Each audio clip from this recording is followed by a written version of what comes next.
And welcome once again to Investor's Edge. I'm Gary Kaltbaum, your host. Thanks for being with us today. Glad you're here, ladies and gentlemen. Happy that you are listening. How about listening? It's Monday, June 9th, 2025. Hope you're having a good day. Hope you had a good weekend. I spent 5.5 hours of my weekend watching the men's final of the French Open, one of the most riveting matches I have seen in a very long time. I feel for Yannick Sinner having 3 match points in the fourth set. No doubt tightened up. I think he had 3 unforced errors, lost the game, then lost the break, and just but kept great play. These two are going to be around for many, many years to come, and boy, that's enjoyable. I am heading to Wimbledon this year. Thursday, the 3rd, is a half day of the market. I'll be there that day. Friday's July 4th. I'll be there for most of that day. And I may do one day before, but I tend to not want to miss full market days. But I'm looking forward because I have not been to Wimbledon now. I was going every year. I didn't go last year. What happened last year? Oh, that's right. I had a grandson on July 5th. It was due. Yeah, it was due. He was due. Reese Daniel Kaltbaum was due. And I'll be flying back at night, July 4th, directly into Kennedy for the one-year party on July 5th. So that'll be my week then. Ladies and gentlemen, this is serious talk on everything that affects you, the markets, the economy, your job, your industry. Debt deficits, Doge, 3-card Monte, what's going on in Los Angeles. Ladies and gentlemen, I have promised you we will do markets first every day now, and I'm going to do the same again today, but a little later on, my thoughts on Los Angeles without any agenda or any ulterior motive or any bias. I gather you know where I stand, but that'll be for later. If you do not get this radio show in your city, we'll post it at GaryK.com. We'll also post it on our Twitter feed, which is now X. And if you don't follow us on X, you should. I put a great picture of myself and Winston, my dog, walking this past weekend. It's a great picture. My wife took it as we were walking down a trail. Go check it out. Okay. So first off, the Dow finished down 1. Huh? That's it? And interesting enough, it actually dropped in the last minute 85 points. No, not kidding. To be down 1. The NASDAQ was up 61. The NASDAQ 100 was up 36. They were much better. They came in a little bit at the end of the day also.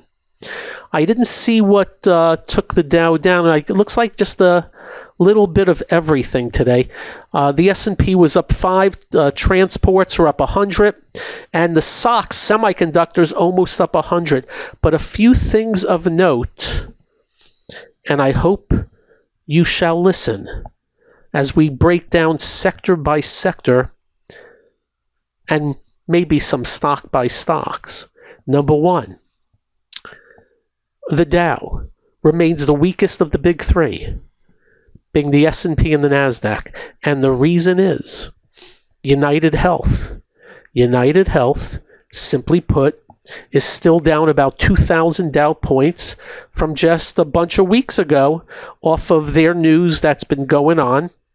And I don't have an answer. I get a lot of questions on United Health because I believe you're being told what an unbelievable value it is.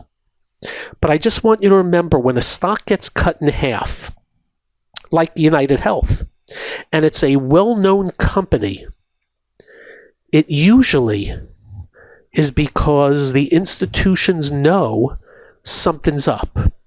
And what we always tell you about markets, fundamentally, stocks, fundamentally, if you're in any business to where your margins are contracting, it be a problem.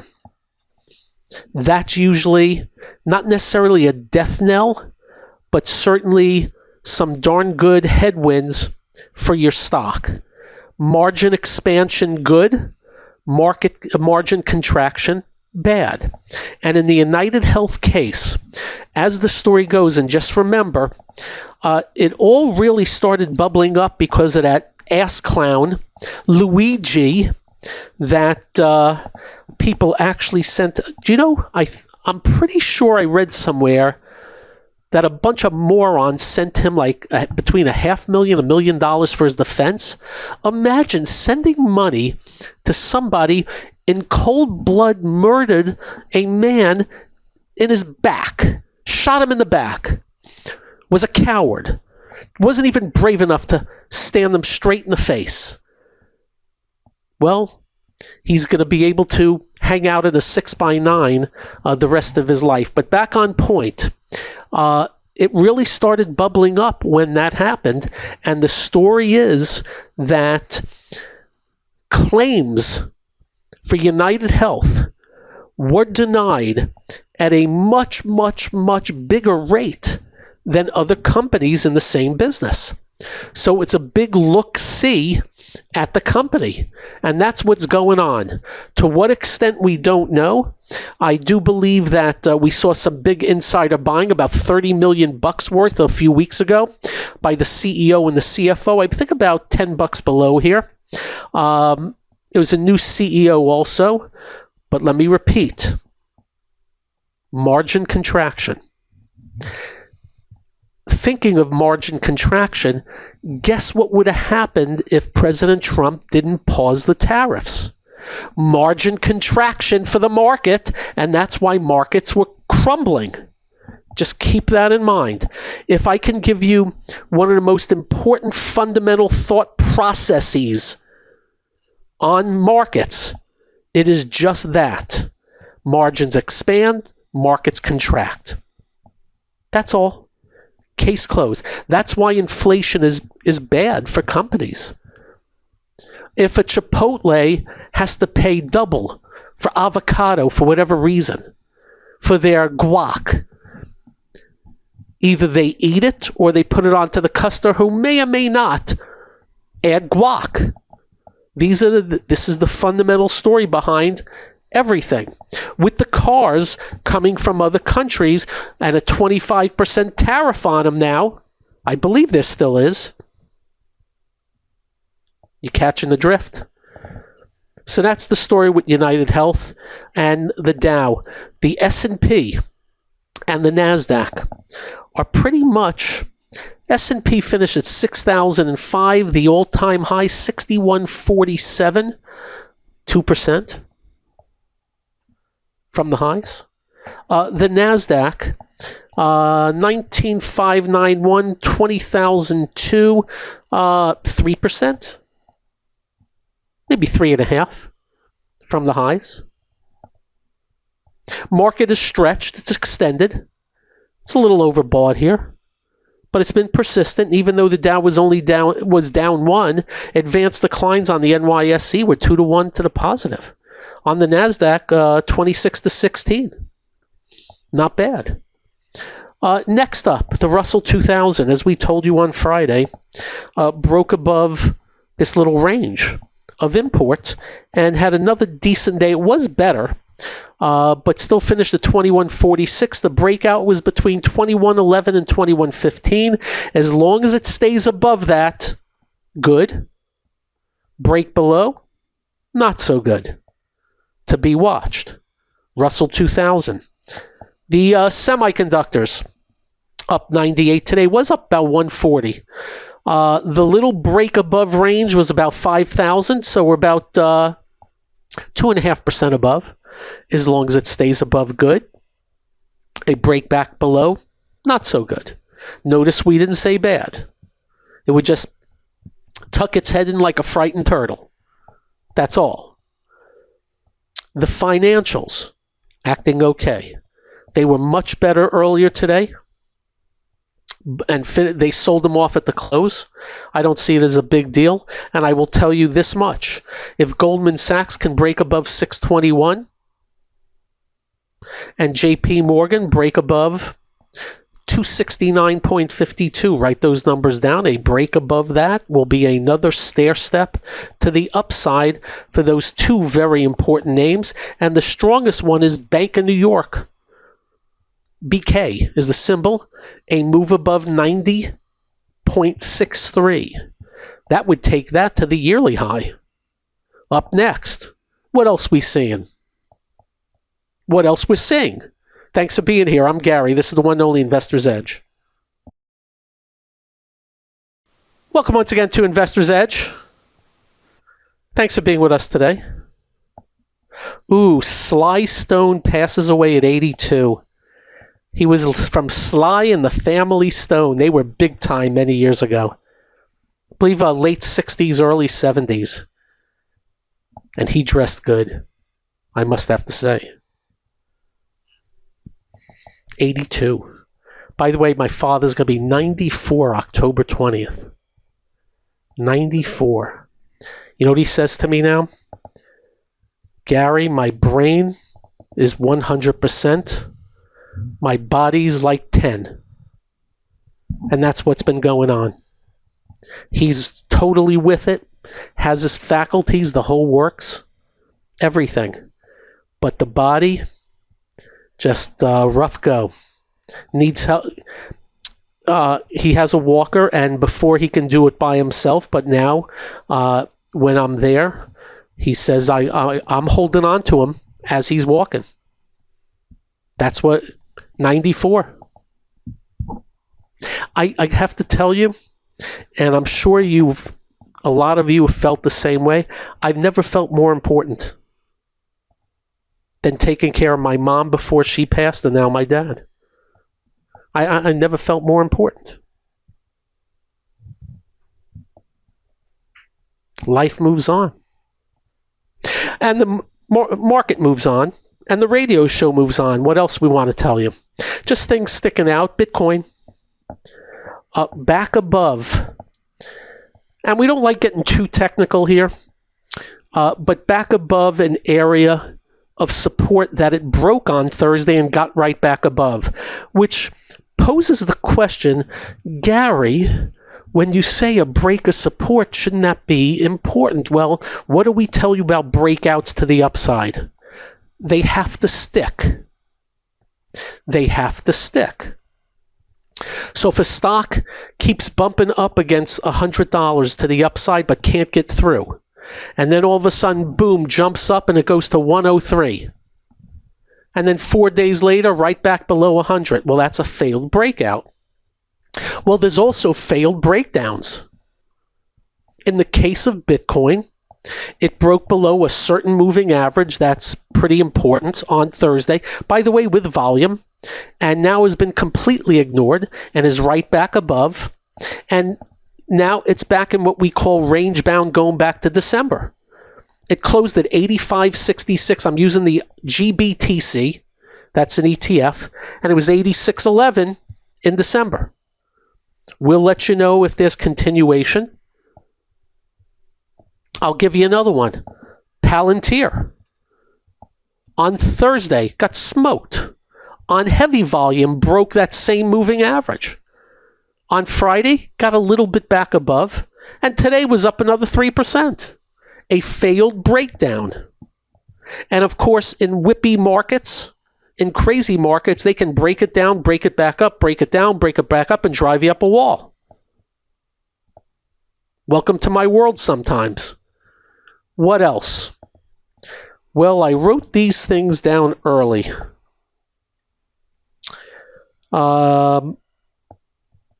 Insurance stocks. Don't know why. A lot of them breaking down here. Just a lot of them breaking down. I noticed Progressive Insurance. Let's call it topping out. Aon topping out. Breaking down. That's really breaking down. So a lot of the insurance, and we'd be wary of that at this juncture.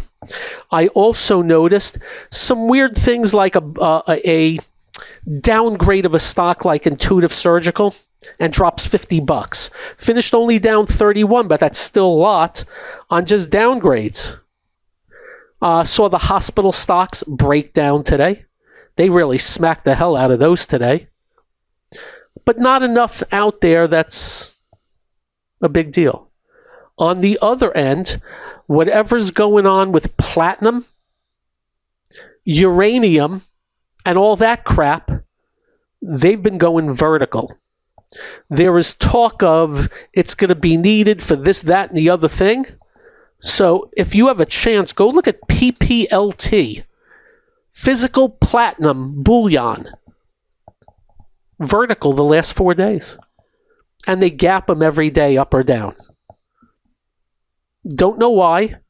I know what I hear. We'll see. Next, we're just going a little back and forth. Apple. We still believe it's in a void. We still believe it's in a bearish phase. Can't even get above the 50-day. And you know what they had today? They had this confab today talking about all the things they're going to be doing going forward, and it was sold off on volume. So I don't know if there was expectations of Apple or not, that they were going to come out with something or say something. Whatever it is, the market gave it the certain finger. You know that finger. It's not a good finger. And then there's some weird action today. Just so you know, what seeped into the market late last week were a few names. The expectations were that these names would be added to the S&P 500, and when they weren't, the stocks got kind of kicked in the teeth today. Symbol APP was down $34. For instance, DUOL, Duolingo, down 15. It was down 20. And there were a few others. And they just opened up bad. Bounced, sold off later in the day. Beats the hell out of me. The emerging markets ETF, right at new yearly highs. China, a little bit better. In fact, tracing out what I would call okay. But for me, back on the semis, really nice day. Though NVIDIA at the end of the day, which was up 3 and change, they tucked that in. And NVIDIA remains in, it's almost a 1-year range, with a couple of highs above the range in November and in January. No gains on NVIDIA since last June.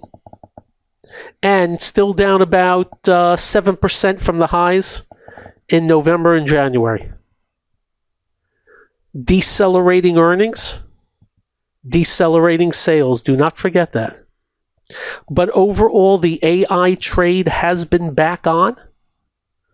To what extent, we don't know.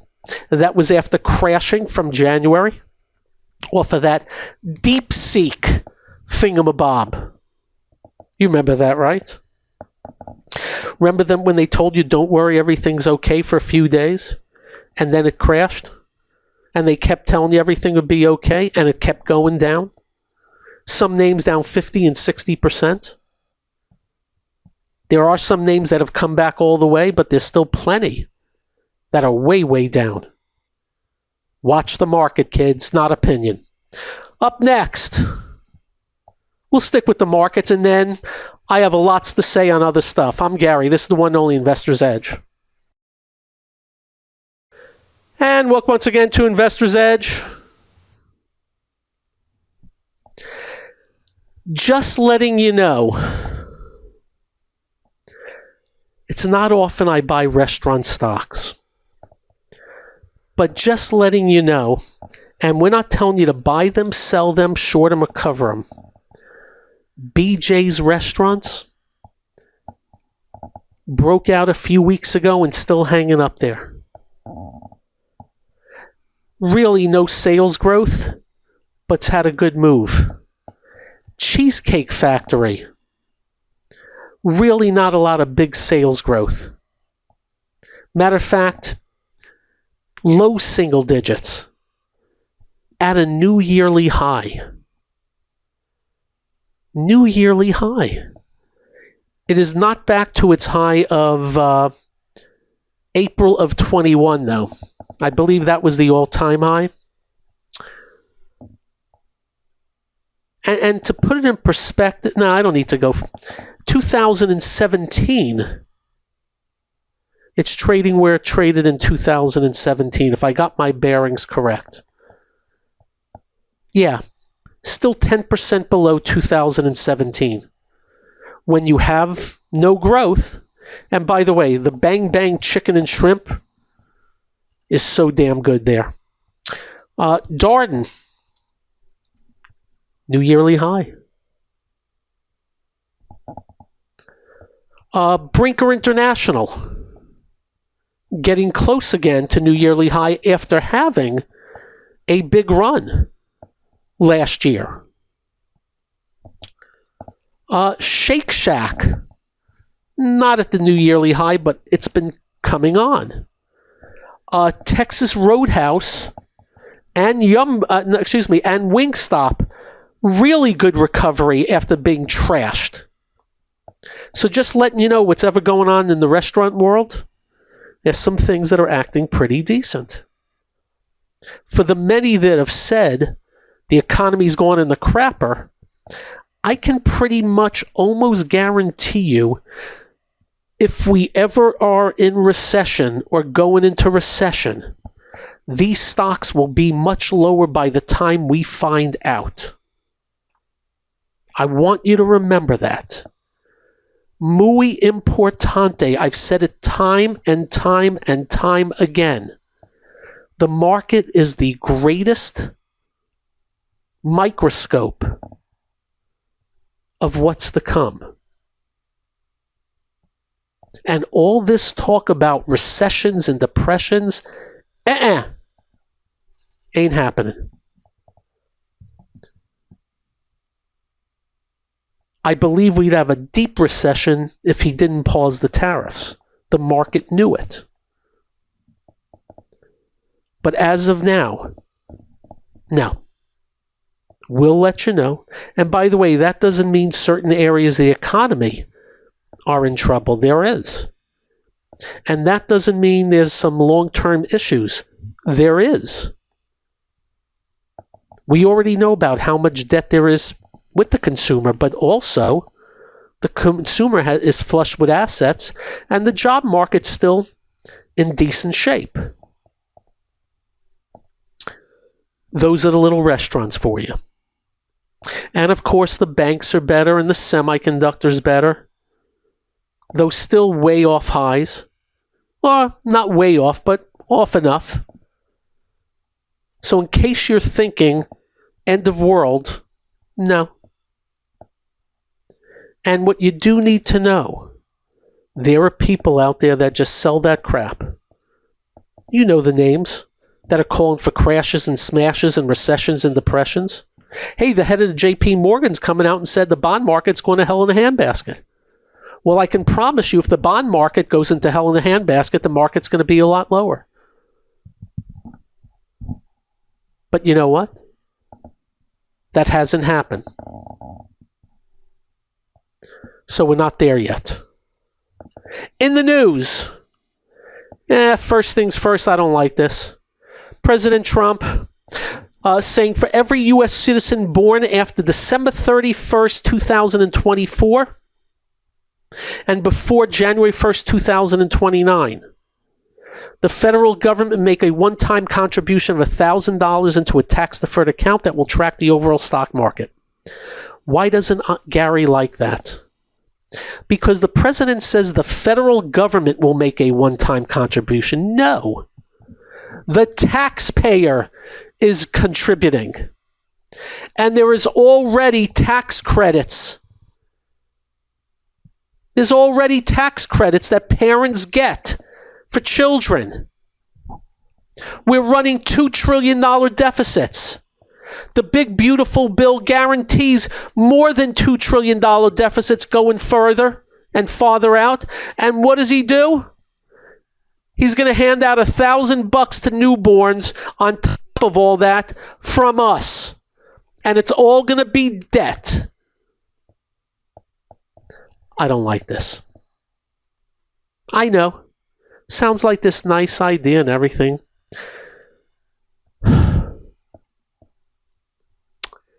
The forefathers are turning over in their graves of all the decision making and interference and rules and regulations and fees and fines and mandates and taxes and giveaways.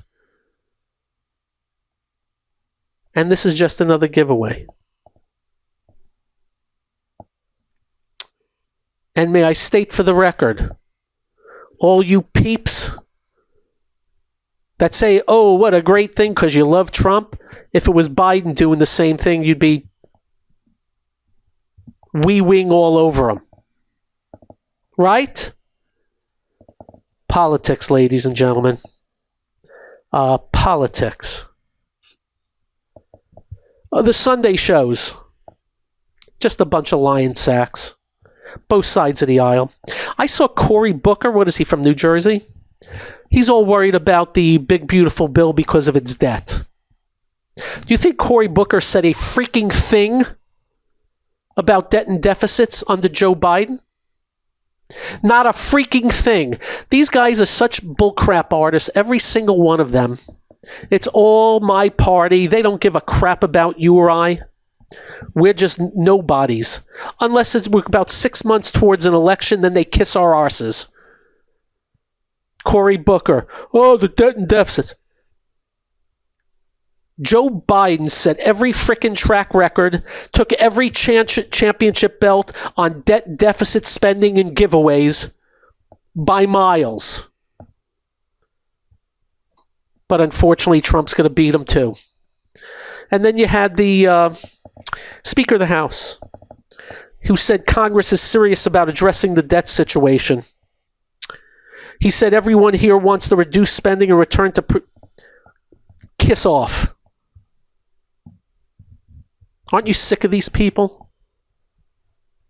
Aren't you sick of them? This new big beautiful bill is nothing but a debt-laden, massive spending concoction. What a word, concoction, huh? That's all it is. Wrapped around making the tax cuts permanent. They've had every opportunity to do something about the size of government, and all they're doing is lying to each and every one of you as they get on TV. And the amazing thing, not one journalist, so easy to say and ask, what's the debt going to be next year? No, we don't want to hear about that. What's the debt going to be next year? And what's the year after? And what's the year after? They had the OMB guy on. Oh, we're going to cut $1.6 trillion over 10 years. But you know what the journalists didn't do? But you're raising debt $22 trillion and then cutting $1.6 trillion. They didn't do it. You know why? These journalists do not prepare, or they just lie. They're in the tank.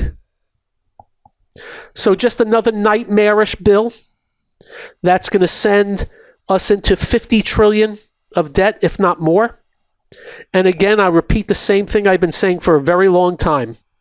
Let us hope the bond market never wakes up and sees the debt and say, holy crap, and sells off like you wouldn't believe, and you'll see 10% mortgages, and then watch what happens to markets of all kinds. They're taunting you, they're taunting the economy, and they're taunting markets, and they don't care. Rand Paul cares. Johnson cares. They're in the minority. Up next, what else we got for you? This is the one and only Investor's Edge. And welcome once again to Investor's Edge.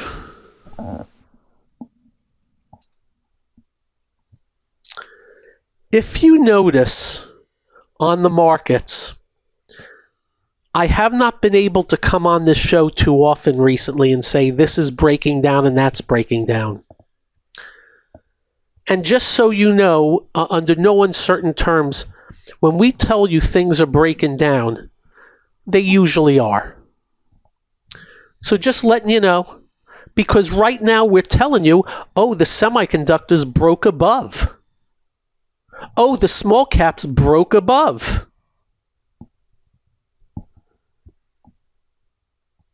If you start hearing from us, oh, the semiconductors broke below, catch the drift? We're just guiding you through. We're hoping you work at it.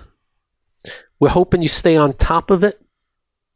I know the things you hear about, always stay invested, this, that, and the other thing, and you can't time the market. Well, we've been doing it for you.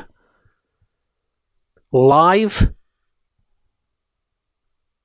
I'd like to say in color, but we're not on TV. But we will shall be doing that real soon. We did say some insurance stocks are breaking down. That's not going to kill the market.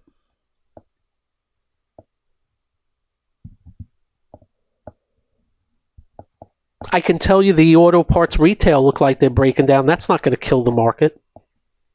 The hospital stocks got trashed today. That's not going to kill the market. We'll let you know if they start killing the market. Right now, in decent stead. We actually believe the only thing that could kill this market this second is if you know who decides to undo the pause and go back to those crazy tariffs. And I heard one conservative today talk about how, oh, the tariffs are going to bring in all this money, and I just wanted to throw something through the TV. Because all it is a tax hike.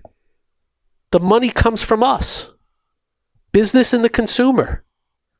So are you telling me now that the Republicans are just a bunch of tax hikers? Please stop.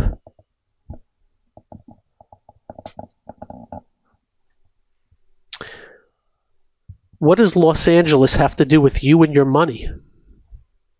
Are you watching Los Angeles? Are you seeing how bad the governor of California is and the mayor of Los Angeles is? By the way, Karen Bass, she's a left of Marxist, and she's running L.A. Here's the amazing part about it. You have video evidence of rioting, video evidence of destruction. You have video evidence of police being attacked. And you have interviews with the governor and the mayor that it's peaceful. And it only turned bad when President Trump, doing what you're supposed to do as a president of a country, and that's protect the citizens, sent in the National Guard. Two moronic lying sacks of crap. It's amazing to watch. I still remember the BLM riots. Watching a couple of dolts on CNN looking straight into the camera while things were burning behind them, saying things are peaceful. You need to remember, these people do not care about you. These journalists don't care about you. They are advocates to defend their side, their peeps. So a bunch of LA is burning now. There is talk that they're going to try and shut down LAX. And they're blaming Trump, who's all he's trying to do is what he's trying to do and what he's supposed to do, defend the citizens. Yet the mayor of the city, the governor of the state, what does that have to do with you and your money? Well, let's see. One of the biggest ports in the country is Los Angeles. Oh, that's right. How many people live in LA? Oh, go look. A lot. How many planes fly through LAX? Oh, a ton. Both domestically and internationally. And what if they spread to other cities? You know it has already. These are anarchists. These are haters of this country.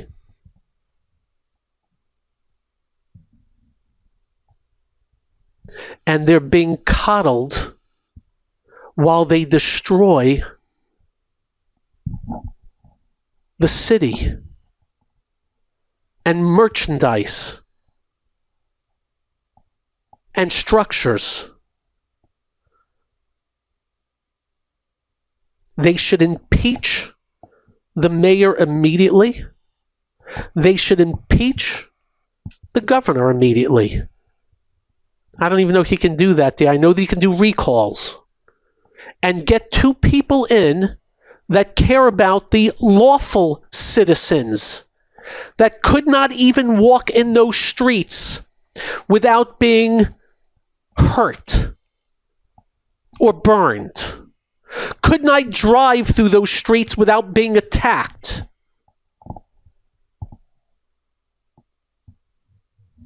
But they blame Trump for doing his job. Two people that suck. By the way, he'll be at the top of the list in 2028 running for president. This miserable failure of a man that blames everything on others. And this mayor of L.A., wouldn't let him run a lemonade stand. That all said, on that happy note, you have a great evening. Drive carefully. When you get home, do like we do, quite simple. Make sure you hug your family. Make sure you hug your children. They will feel better. You will feel better. I promise. Stay well. Be well. Thanks for joining. Until tomorrow, peace out all. Good night.